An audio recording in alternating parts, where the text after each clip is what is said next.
Mateusz, powiedz im, kim jesteś.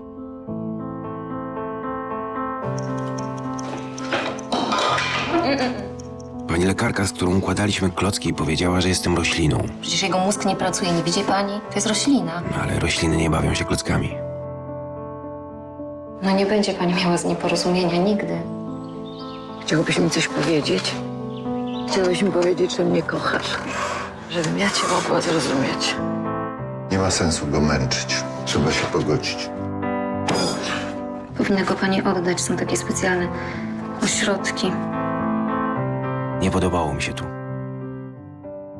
Czekałem, aż nadejdzie moja wielka chwila, gdy pokażę wszystkim, jaki jestem.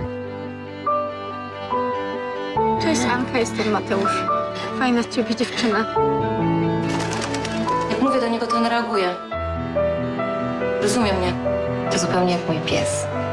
Jak mu pokazuje miskę z jedzeniem, to też się ślini. Jeszcze mrugna ogonem. Czasem nie trzeba słów, wystarczy spojrzeć w oczy i się po prostu wie. Przez 26 lat nie było z nim kontaktu. Chciałeś powiedzieć jak? Nie ja. Nie ja, roślina. I oto nadeszła chwila, na którą tak długo czekałem.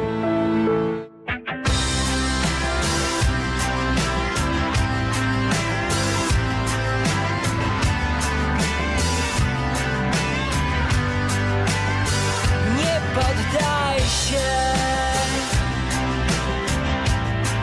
Bierz życie, jakim jest. I pomyśl, że na drugie nie masz szans.